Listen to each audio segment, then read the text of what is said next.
आज की हमारी कहानी है नसीब का लिखा। किसी एक गांव में बहुत ज्ञानी भगवान दास नाम का पंडित रहा करता था। भगवान दास आजू बाजू के सारे ही गांव वालों में बहुत प्रख्यात था और इसी वजह से धनवान भी। भगवान दास का परिवार ज़्यादा बड़ा नहीं था। भगवान दास अपनी पत्नी के साथ अपने बहुत बड़े घर में अकेला रहता था क्योंकि उसका कोई बेटा नहीं था और एक बेटी थी जिसका विवाह पास के गाँव में एक पंडित लड़के से हो चुका था। भगवान दास ने शादी से पहले अपने होने वाले दामाद की अच्छे से जांच पड़ताल की थी और अपनी बेटी का भविष्य भी ठीक से पढ़ा था। तब जाकर उसने बेटी की शादी की थी। लेकिन चंद सालों में भगवान दास का दामाद बुरी आदतों के चंगुल में फंस गया। जुआ और शराब की बुरी लत से उसे सड़क पर लाकर रख दिया था। अपनी बेटी की ऐसी दुर्दशा देखकर भगवान दास की पत्नी काफ़ी दुखी होती थी और अक्सर भगवान दास से कहा करती थी, तुम जाकर उनकी मदद करके आओ। भगवान दास हमेशा अपनी बीवी को यह कहकर उनकी मदद करने के लिए मना कर देता था कि अभी कुछ समय तक उनका बुरा वक्त चलना है। हम चाहे कितनी भी कोशिश कर ले, उनके नसीब में नहीं है, वह उन्हें नहीं मिल पाएगा। भगवान दास को ऐसी बातों से उसकी पत्नी काफ़ी दुखी हो जाया करती थी और मन ही मन सोचती थी, कैसा स्वार्थी पिता है, अपनी बेटी को इतने कष्टों में देखकर भी उसकी मदद करने के लिए मना करता है। आखिर भगवान ने जो इतना सारा धन धान्य दिया है उसका क्या करेंगे, हमें कोई औलाद भी नहीं है, नहीं ले देकर एक यही बेटी है, उसके लिए कुछ नहीं करेंगे तो किसके लिए करेंगे। भगवान दास ऐसा नहीं सोचता था।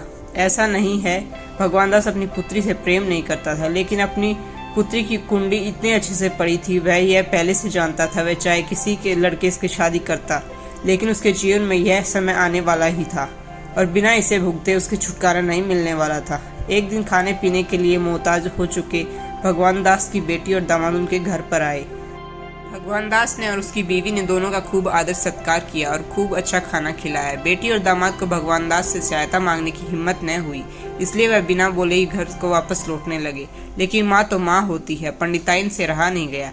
बिना भगवान दास पंडित को इजाज़त के चोरी छुपे बूंदी के लड्डू बनाकर उनमें सोने के सिक्के रख दिए और बेटी और दामाद को दे दिए ताकि बेटी और दामाद की कुछ आर्थिक सहायता हो सके। पंडिताइन यह भी जान गई थी कि बेटी और दामाद शर्म के मारे उनसे मदद नहीं मांग रहे हैं, इसलिए उसने बेटी और दामाद को बिना बताए लड्डुओं में छिपे सिक्कों के बारे में कुछ नहीं बताया। जाहिर सी बात है, जब वो लोग घर में जाकर लड्डू खाएंगे तो उनमें सोने के सिक्के मिल जाएंगे। इस तरह बिना कुछ मांगे उनको मदद पहुंच जाएगी। सोचकर पंडिताइन मन ही मन बहुत अपनी बेटी के लिए खुश होने लगी। भगवान दास के दामाद और बेटी उन दोनों का आशीर्वाद लेकर अपने घर की तरफ रवाना हो गए। उन दिनों गाड़ियां तो होती नहीं थी, घोड़ा गाड़ी या बैलगाड़ियां चलती थी। पैसे ना होते तो चीज़ों की लेन देन से व्यवहार होता था। बेटी और दामाद का गांव पंडित के गांव से थोड़ा दूर था, फिर भी पैसों की कमी के चलते वे चलकर पैदल गांव की तरफ निकल पड़े।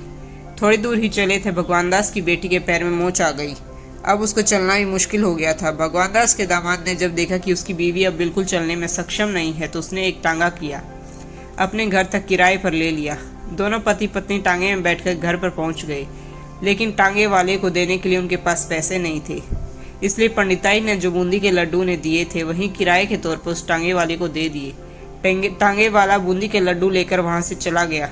टांगे वाला अपने घर की तरफ जा रहा था, उसे एक हलवाई की दुकान दिखी। उसने सोचा, थोड़े से बूंदी के लड्डू से मेरे घर के लोगों का पेट भरना मुश्किल हो जाएगा, इससे अच्छा है मैं इन बूंदी के लड्डुओं को बेचकर उनसे कुछ चावल खरीद लेता हूँ। टांगे वाले ने वे बूंदी के लड्डू हलवाई को बेच दिए। जिस गांव में वह हलवाई रहता था उसी गांव में एक आदमी ने अपने घर पर पूजा रखी थी और उसी पंडित भगवान दास को उस पूजा के लिए बुलवाया था।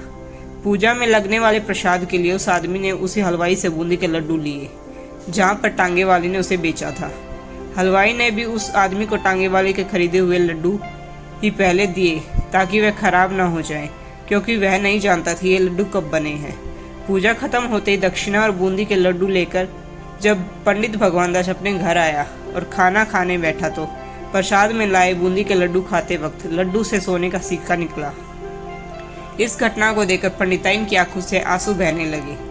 पंडित भगवान दास ने जब पंडिताइन से रोने का कारण पूछा तो पंडिताइन ने पंडित को सब कुछ बताया और भगवान दास से उनकी बातों पर भरोसा न करने के लिए माफ़ी मांगी। भगवान दास ने पंडिताइन के आंसू पोंछे और कहा, तुम्हारी तरह मैं भी अपनी बेटी से बहुत प्रेम करता हूँ, लेकिन अगर मैं उसकी मदद कर देता तो दामाद हमेशा हमारी मदद की अपेक्षा रखेगा और अपनी बुरी आदतों को कभी नहीं छोड़ेगा। पंडिताइन भी अब भगवान दास की बातों से सहमत हो गई थी।